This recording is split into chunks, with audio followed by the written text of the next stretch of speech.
Mire, el tema fiscal es un tema muy apremiante. ¿Por qué? Mire, los ingresos fiscales del país son relativamente bajos, el gobierno central, incluso si agregamos la seguridad social y todos los pagos obligatorios, aún en esos términos, lo que se llama la presión fiscal equivalente es más baja acá que los países con igual nivel de desarrollo.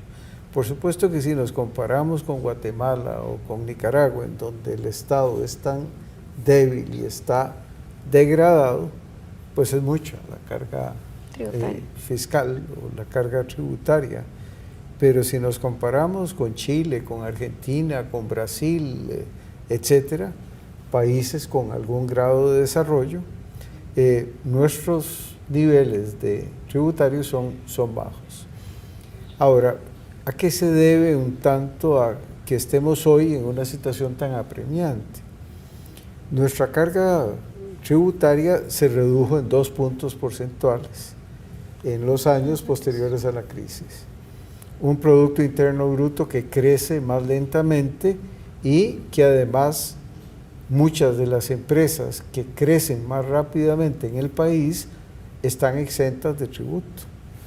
Me refiero, por ejemplo, a zonas francas. Hemos sido muy generosos en las exoneraciones.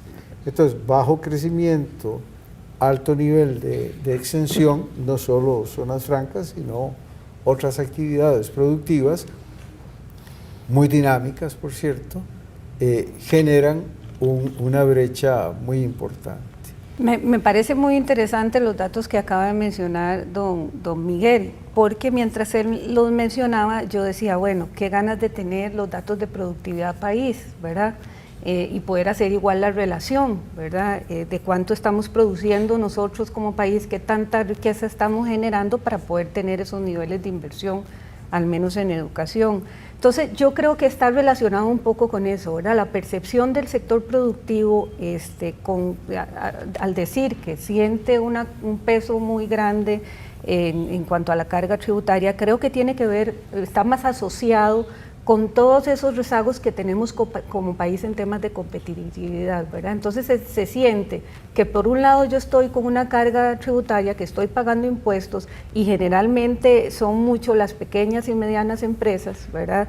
Y que no ven la retribución, digamos, o el retorno de esa inversión, si lo vemos como una inversión, el pago de impuestos, no lo están percibiendo en la facilidad para hacer negocios, en la facilidad para crecer, en el aumento de su productividad, que tiene mucho que ver, por supuesto, con asuntos internos de los negocios y de las compañías, pero tiene un alto impacto también en el entorno país, ¿verdad? Y las facilidades que el país le esté dando a este sector productivo, ¿verdad? Porque sigue habiendo una gran brecha, y eso es así, en el país sigue habiendo una gran brecha entre las pequeñas y medianas empresas y la atención del Estado, digamos, a favorecer, digamos, el crecimiento de esas empresas con respecto a lo que don Miguel acaba de mencionar y que es cierto, hacia las zonas francas, ¿verdad? Hacia otro tipo de empresas que tal vez no necesitan ya tanto el brazo del Estado ahí, ¿verdad? Sigue existiendo esas desigualdades también en el trato a nivel empresarial y a nivel productivo en el país. Tienes toda la razón, que en América Central en particular uno puede leer en la tributación y en la política fiscal una expresión de la estructura de las élites de la región. Lo interesante es que eso, como has mencionado en la introducción al programa, esa lectura de la tributación y de la política fiscal, de los gastos y de la deuda, es una forma de ver lo que es el fiscal, el fisco del Estado, no necesariamente como una indicación solamente de cifras y de cantidades de dinero, pero sí una expresión de las sociedades. Y en particular en Centroamérica es una indicación de la estructura de las élites, pero por lo general y más en general, la política fiscal puedes ver y entender cómo es que la sociedad está estructurada entre las élites y los sectores populares, y también la relación entre Estado y sociedad. Lo que está claro es que los sectores más dinámicos de las economías no están siendo grabados como deberían. Y eso es en parte porque la economía ha cambiado, como bien señalaba Aaron, y digamos que no se han hecho los ajustes a tiempo. Uno podría decir que es una cosa como de que todavía no se han puesto de acuerdo para hacer la reforma, pero también si uno piensa un poco más maliciosamente es que, bueno, no se ha querido hacer la reforma. El mejor ejemplo es el caso de los servicios en la economía costarricense, que se ha convertido en una mayoría, pasamos de ser una economía basada en agricultura, por ejemplo, a ser una economía basada en servicios. Sin embargo, la estructura tributaria del país no ha cambiado para captar, digamos, esas actividades dinámicas que, como toda sociedad, o sea, tal vez tenemos que hacer un paso para atrás y es pensar por qué se pagan los impuestos. Y se pagan porque como sociedad nos pusimos de acuerdo en que queríamos un determinado conjunto de instituciones y servicios y bienes, y que eso tiene un costo, entonces que la sociedad de alguna manera tiene que ponerse de acuerdo para pagar esos costos. De alguna manera tiene que ponerse de acuerdo para pagar los costos, es a donde está la pregunta clave, porque ¿quiénes se ponen de acuerdo? ¿Cómo se definen los términos de ponerse de acuerdo?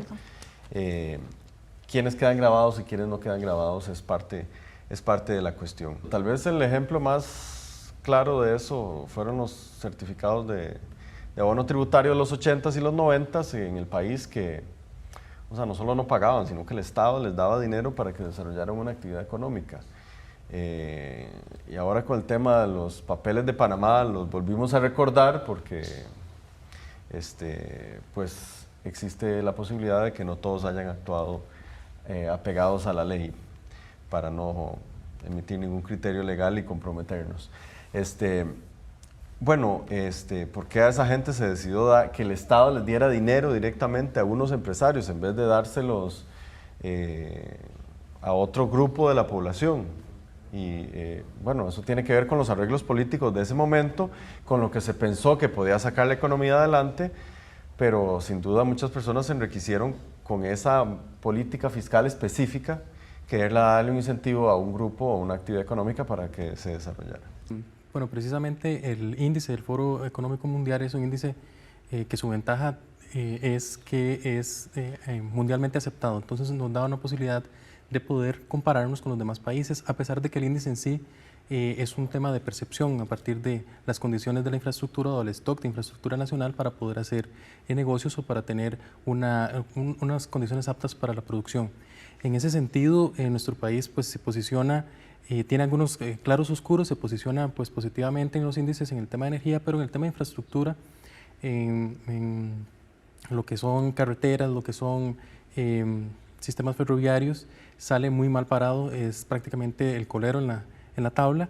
Y en el caso, por ejemplo, tal vez el caso más crítico es el de carreteras, pero también el tema de los aeropuertos y el tema de los puertos es valorado también de una forma pues que no resulta positiva para el país, especialmente en el tema, más que todo en el tema portuario. En el tema aeroportuario, si no recuerdo mal, salimos un poco mejor en el índice. Esto significa entonces que desde hace algún tiempo, cuando vienen presentándose estos índices, no hemos logrado mejoras sustantivas desde el accionar del Estado. Entonces seguimos teniendo los retos. ¿En qué situación fiscal estamos efectivamente? Alguna gente ha planteado que si nos estamos acercando a una situación tan fuerte como lo que sucedió en Grecia, y creo que sería como muy relevante que usted nos haga una contextualización de efectivamente cómo estamos, ¿verdad? Porque no estamos en un momento para estar con cálculos políticos, sino pensar a largo plazo. Sí. Bueno, vamos a ver. Estamos en una situación difícil.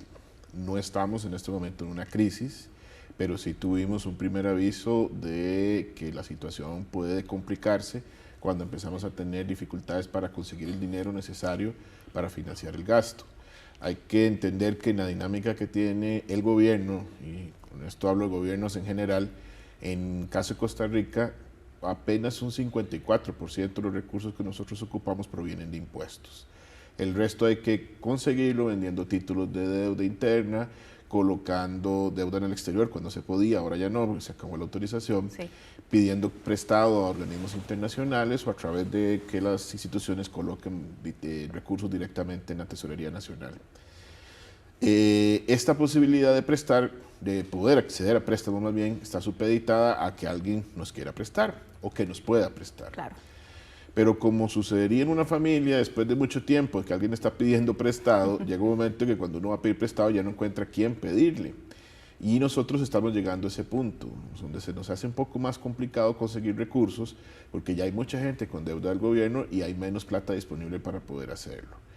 Ahora bien, esto solo se puede revertir si nosotros tratamos de llevar a un nivel distinto la situación en términos de déficit fiscal y déficit primario, en general, digamos, las finanzas públicas sufren una transformación importante para poder ajustarse a una realidad que les garantice estabilidad en el largo plazo, en una situación en la que no estamos ahora y no hemos estado desde hace muchos años.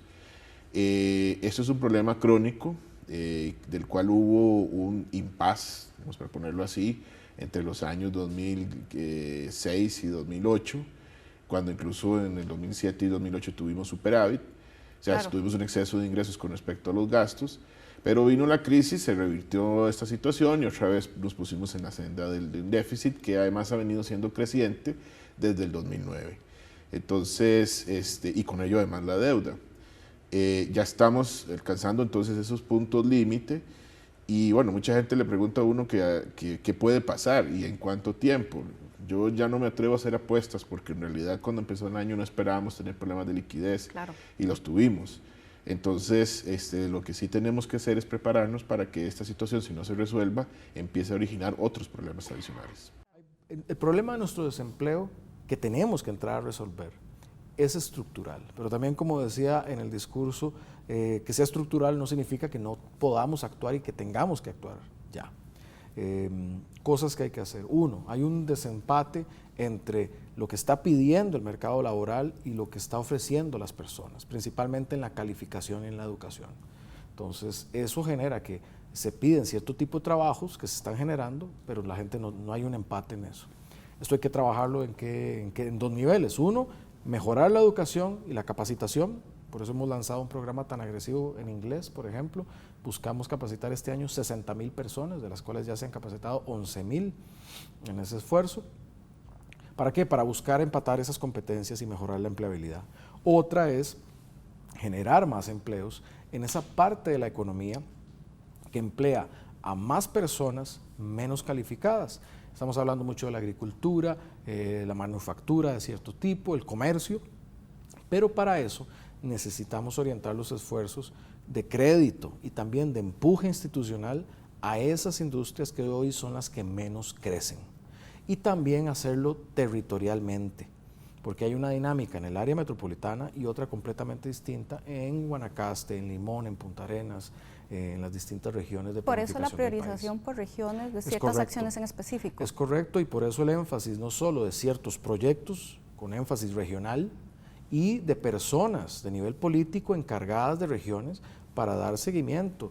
En Punta Arenas va a ser muy importante la reactivación de la isla San Lucas para el turismo, pero eso es muy diferente al proyecto del Centro de Valor Agregado en la región Brunca, en el sur, o el de valor agregado en la parte de San Carlos. Entonces requiere más especialización, pero porque los empleos tienen que generarse también territorialmente. El tema de la economía, desde la percepción ciudadana y la vivencia ciudadana, lo estudiamos siempre, Claro. desde abril 2013. Entonces, aquí podemos hablar sobre este tema dentro de lo que está pasando ahora, pero podemos volver atrás y ver que las preocupaciones ciudadanas con temas de la situación económica, desempleo, costo de vida, vienen registradas muy alto desde el 2013. Ahora, nuestra última medición es de marzo, ¿verdad? Ahí lo que vemos es que ya en noviembre, nuestra muestra de noviembre decía que el 83% veía la situación económica del país como mala o muy mala. Ese era el registro más alto desde nuestros registros 3 veces por año desde abril 2013. En marzo, con nuestra última encuesta, bajó a 73, pero sigue siendo la más alta. Entonces, el tema económico, percepción, está ahí. Un segundo tema. Nosotros les preguntamos a las personas, de nuevo, desde el 2013, cuáles son los principales problemas del país. En marzo de 2013, número 1, desempleo. Número 2, costo de vida. En noviembre, número 1, costo de vida. Número 2, desempleo. Enero 2018, a un pocas semanas de elecciones, problema número 1, desempleo, cuando está hablando de otra cosa. Y marzo y agosto del 2018, problema número 2, desempleo. Y si vamos al mes de marzo, desde el 2013, desempleo ha sido el problema número 1, 3 veces al año, con excepción de marzo 2017 y marzo 2018. Entonces estamos hablando de que no es un tema coyuntural. No, jamás. O sea, hay una percepción efectivamente de que el costo de la vida y que el desempleo son los problemas. Sí. Y es una percepción que no se basa en lo que la gente escucha o lo que la gente lee a través de la prensa o lo que se entera a través de instituciones o actores, sino lo que la gente vive. Por ejemplo, vemos que en este caso, 25% de las personas mencionaron el desempleo como el principal problema. Y para quienes es más importante es para quienes viven ese problema, o sea, la gente desempleada, y para otro grupo de personas que se han mencionado en la encuesta del INEC y que ustedes también han mencionado, el caso de las mujeres. Sí, por supuesto. Y el caso del importante factor territorio, la gente que vive en provincias como Limón. Entonces, la gente que vive eso. Igual con el caso del costo de la vida. La gente que más le preocupa el costo de la vida es la gente que al preguntarle cuánto le alcanza su ingreso, solo 20% le alcanza para hacer ahorro. O sea, el resto tienen comprometido su ingreso, ya sea algún tipo de gasto de ordinario o en deuda. Y esto ya lo venimos viendo desde noviembre. En noviembre nosotros preguntamos, ante esta preocupación sobre la situación económica, ¿usted cómo le hace frente personalmente? Y grandes porcentajes decían, yo tengo que reducir mi gasto personal. Si el país quiere crecer a una tasa mayor a la que está creciendo, el país necesita crecer por lo menos a una tasa al menos del 4%, preferiblemente 4.5, 5%. No vamos a crecer más allá del 3.2% según los pronósticos del Banco Central y del Instituto de Investigaciones Económicas de la Universidad de Costa Rica.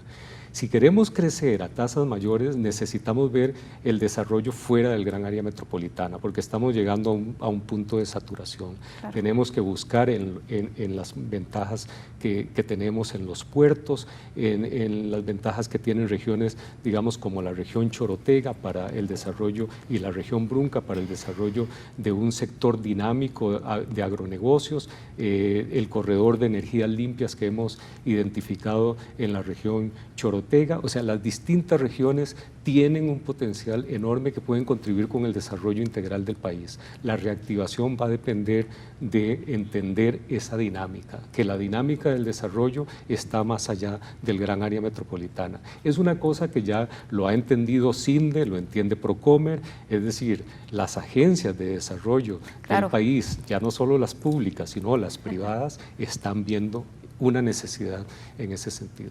Ahora, en el caso nuestro, indudablemente hay factores que han venido afectando también el desarrollo de la micro, pequeña y mediana empresa, estructurales de la institucionalidad. Por ejemplo, los temas de formalización es un tema que indudablemente ha afectado el desarrollo de la micro, pequeña y mediana empresa, que por el sistema y el modelo que nosotros tenemos como tal, no necesariamente el hacer el proceso de formalización es un proceso sencillo, y eso muchas veces también limita, y bueno, y parte de los problemas que tenemos de la informalidad en el país tiene que ver con eso. El otro tema tiene que ver con el acceso al crédito. Y yo aquí quisiera hacer la acotación, ahora que la viceministra hablaba de los diferentes productos financieros, efectivamente, y yo creo que en la coyuntura de la crisis ha habido una respuesta importante para poder establecer productos financieros para el segmento de la MIPYME, pero el gran reto no está hoy en los recursos y en los instrumentos financieros, está en cómo acceder a ellos y en los requisitos para poder acceder a ellos. Y ahí es donde vemos el gran contraste. Y en las garantías que están pidiendo para... Y ahí vemos el gran contraste, entonces, entre tener instrumentos, entre tener recursos, pero no tener las condiciones adecuadas que entiendan las características de las actividades, porque también aquí no todas las MIPYMES se comportan igual. Claro. Dependiendo de los sectores, también tienen características diferenciadas. Y cada vez es más complejo en los ecosistemas entender ese dinamismo que tiene la MIPYME, porque una cosa es la MIPYME del sector comercio o del sector servicios, ¿verdad? O las actividades MIPYMEs de la nueva economía, por ejemplo, el sector audiovisual, el sector creativo y cultural, o sea, tienen unas características totalmente diferentes. Entonces, yo creo que ahí, si bien tenemos problemas estructurales y problemas instrumentales antes de la crisis, evidentemente la crisis pues lo hace muchísimo más visible. Yo aprendí de la experiencia de hace 2 años en la cual participé como asesora en el proceso de diálogo entre el gobierno y los sindicatos en la reforma fiscal. Hay algo clave en los procesos de diálogo para que conduzcan a algo, y es que tiene que haber una metodología bien definida, personas responsables de los acuerdos, mediadores legítimos, claro, ¿verdad? Y realmente una voluntad de diálogo de las dos partes. Y yo terminaría indicando además, con la pregunta que me haces, que es que en la Asamblea Legislativa hay proyectos de ley muy puntuales. Por ejemplo, renta mundial que don Adrián ponía sobre la mesa. En la Asamblea Legislativa hay un proyecto de ley de renta mundial. Hay 4 proyectos para combatir el fraude fiscal. Hay al menos 4 proyectos para combatir la corrupción. Hay al menos una lista de entre 7 y 8 proyectos que podrían garantizar avanzar hacia un sistema tributario progresivo más actualizado. Y hay una serie de iniciativas que también están pendientes desde hace muchos meses y que la Asamblea Legislativa no las ve porque no quiere, porque podría hacerlo, pero no quiere, que tienen que ver con la posibilidad de alguna manera alivianar el peso de la crisis sobre los sectores más vulnerables. Por ejemplo, el proyecto de ley que tiene que ver con aplicar una moratoria de unos cuantos meses al IVA sobre la canasta básica. Al principio de la pandemia, las diputaciones hablaron muchísimo de eso. En algún punto, por alguna razón más política que técnica, simplemente dejaron de conversar sobre ese proyecto de ley. Yo creo que lo que es importante aquí es diferenciar que los problemas de desigualdad y pobreza vienen desde antes de la pandemia. Desde la pandemia es un punto de inflexión que también, digamos, un elemento coyuntural, una coyuntura en la cual estos problemas obviamente se agudizan. Claro. Tiene que ver este problema de desigualdades territoriales con una dinámica espacial, ¿verdad? Es la desigualdad vista como un problema estructural. Y una de las características más evidentes en el caso de Costa Rica es la alta concentración y centralización de las actividades productivas del principal mercado de trabajo, de la mano de obra calificada, de las actividades administrativas del gobierno en el gran área metropolitana, que es apenas el 4%, menos del 4% del territorio nacional. Y entonces, conforme nos vamos alejando de ese centro de aglomeración más importante del país, como lo es el gran área metropolitana, vamos encontrándonos con problemas socioeconómicos cada vez más difíciles de resolver, con indicadores socioeconómicos también más bajos. En todos los niveles, por supuesto en los niveles de empleo, en los niveles de pobreza, en los niveles de desigualdad, ya sea medidos por coeficiente Gini, que es desigualdad vertical, medido por el, digamos, el coeficiente Gini, que mide más que todo desigualdades de ingresos, pero también desigualdades en otros ámbitos, a lo que Francis Stewart de la Universidad de Oxford le ha llamado desigualdad horizontal, que son las desigualdades que afectan a los grupos, desigualdades por género, desigualdades etarias, desigualdades espaciales, desigualdades étnicas y raciales, digamos, todos esos ámbitos entran dentro del concepto de desigualdad horizontal. Y cuando vemos a la desigualdad horizontal, también nos encontramos que conforme nos alejamos, entre más periférica, más rural es el territorio o la región, más problemas, digamos, de desempleo estructural nos encontramos, y desempleo que afecta particularmente a las mujeres. La hipótesis es que se comprueba verdadera, es que conforme nos alejamos del gran área metropolitana donde se concentra el sector industrial y el sector servicios, la tasa de participación laboral femenina, que ya de por sí es baja, menos del 50%, es mucho más baja conforme nos vamos alejando de esos centros urbanos. Entre más rural y más agrícola es el territorio, la tasa de participación laboral femenina es menor. Por lo tanto, el desempleo abierto y el subempleo que enfrentan las mujeres es mucho más alta en las zonas rurales.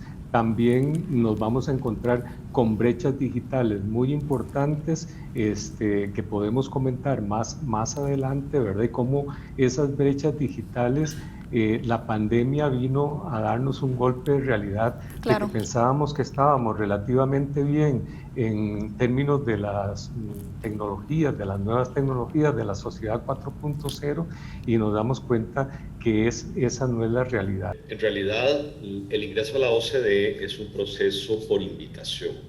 Uno puede querer, pero en tanto los países miembros no concerten, todos ellos, porque tiene un mecanismo de consensos, en tanto todos no estén de acuerdo en invitar a un país, ese país no puede ingresar.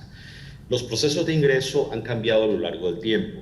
Anteriormente eran procesos muy simples, donde se invitaba al país, el país decía que sí, ¿verdad? Y simplemente el país ingresaba y ya iniciaba los procesos. A partir de este siglo, del siglo XXI, la OCDE comenzó a establecer una serie de requisitos mucho más rigurosos para ingresar. Probablemente el último país que ingresó por criterios meramente políticos fue México. México pues hizo un proceso de ingreso muy simple, muy abreviado, y se construyó una agenda a lo largo del tiempo para que en los siguientes años pues México hiciera una serie de reformas y estableciera, digamos, una serie de convergencias mínimas con una serie de instrumentos, de estándares, de normas, ¿verdad? Y de propósitos que tiene la organización. Después de México, los países que entraron después de México, Israel, Turquía, Chile, más los últimos, ¿verdad? Lituania, Costa Rica, Colombia, hemos tenido un proceso un poquito diferente, porque es un proceso que se divide en varias etapas. Primero, ¿verdad? Los países tienen que adoptar una serie de estándares mínimos, tienen que comprometerse y poder implementar una serie de instrumentos legales, instrumentos de hecho que son prácticamente obligatorios, ¿verdad? En una serie de materias, ¿verdad? Que son todos tendiendo a buenas prácticas y al uso, por ejemplo, al establecimiento del mercado como herramienta central para asignar recursos, ¿verdad? La transparencia, la lucha anticorrupción, una serie de compromisos en materia de fiscalidad, por ejemplo, ¿verdad? Estándares ambientales, laborales, en fin, hay una gran cantidad de cosas, ¿verdad? Que los países tienen que adoptar y que esa es como, digamos, una plataforma mínima. Luego de ahí en adelante se construyen ya una serie de normas, algunas de ellas son, digamos, más de uso de conveniencia, no son de uso obligatorio o de respeto, ¿verdad? Obligatorio, ¿verdad? Sino que son más bien de conveniencia, que están un poco en la lógica de cómo los países quieren abordar, un poco principios y normas que los países utilizan para analizar sus problemas y para llevar adelante la intervención en esos problemas. En el caso de Costa Rica, pues ese conjunto de normas fueron divididas, ¿verdad? en varios grupos, ¿verdad? Por un lado, todo lo que tenía que ver con justamente esos principios, digamos, lo vinculante, para ponerlo así, ¿verdad? Luego, una serie de aspectos que tenían que ver con mejores prácticas, con conveniencia, con acercarnos a una perspectiva, a una visión, y luego una serie de áreas en las cuales el país, pues, más bien decide cómo se quiere acomodar, ¿verdad? Y en tanto son principios y normas que guían el análisis guía en la solución de los problemas, pues uno sigue esas metodologías, ¿verdad? Muy basadas en datos. Esto es muy importante. La OCDE hace mucho énfasis en la necesidad de que uno se conozca, de que haya un sistema de estadísticas muy independiente, ¿verdad? Que todo se mida, ¿verdad? Y a partir de ahí, bueno, una vez que uno mide todo, ¿verdad? Entonces viene un proceso de análisis de aquellos datos para identificar qué hacer con ellos, cómo utilizarlos, ¿verdad? Y luego viene toda la utilización de las herramientas que la OCDE nos da.